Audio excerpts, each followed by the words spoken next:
Hey everybody. Peace and good vibes. Peace and good vibes. I hope you're doing well. I wanted to talk today about the brown chakra. When I was watching KP's podcast the other night, Mr. Chinhorns was speaking. He was talking a lot about sex magic. Funny, at the beginning of the cast, I said Pazuzu and called out some stuff, and someone in the chat said, no, I was wrong.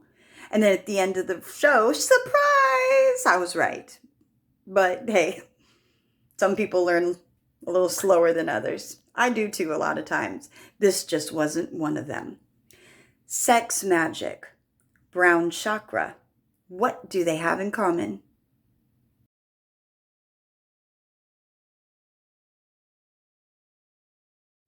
This is honestly a very hard video for me to do. I really don't want to do it. I really don't.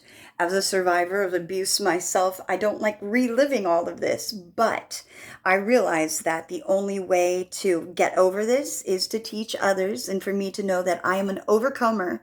I'm not just a survivor. I certainly knew that this shitstorm of a topic would come up sooner or later, especially after we had the toilet paper crisis, when people were running out and buying toilet paper because they thought somehow that going through the apocalypse, if you have toilet paper to wipe your ass, that would save you. I don't know. Anyway, let's talk. Let's talk. Now, to make this easier on myself, I have to do it in a different fashion. I'm going to read my notes, kind of a little more clinical than I would with telling you my personal experiences of stuff I've been through because I don't want to relive it.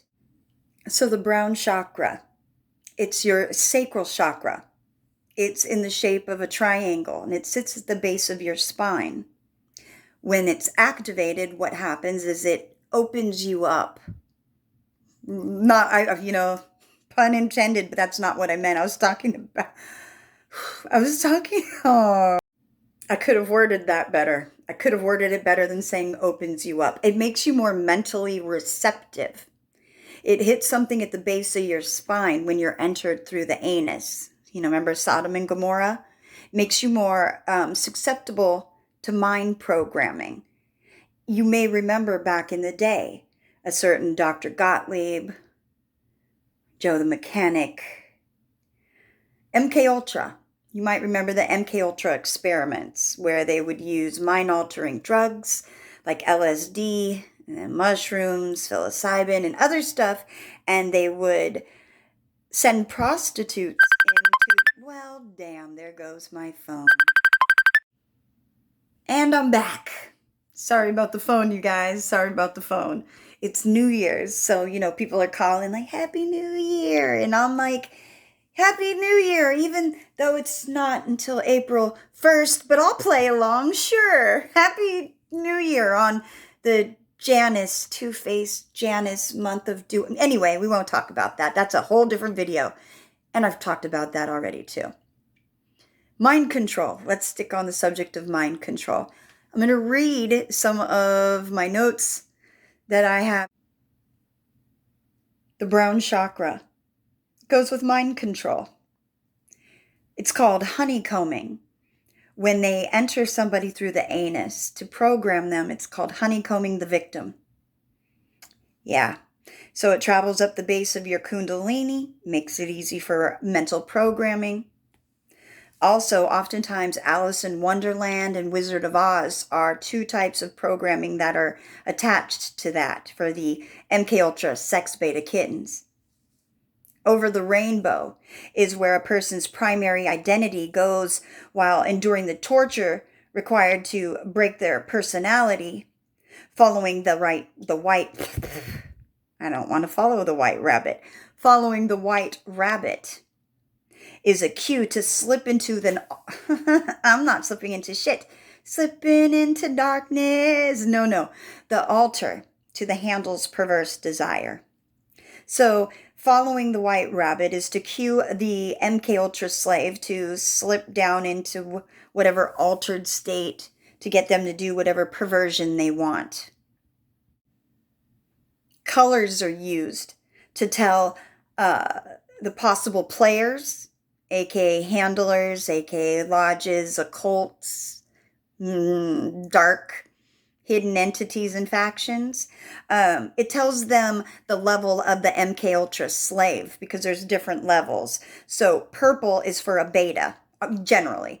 And then a diamond is for a presidential level beta. And then you have rubies, which are for prostitutes. And emeralds. Emeralds are for drug mules, generally. Now, different types of programs, we've talked about these before, but I'm just going to say the names. We have Alpha for general, Beta, sexual, Delta is instructions for killing during ceremonies, Theta, psychic killing, Omega, suicide and self-destruct programming, Zeta, snuff films, and Omicron.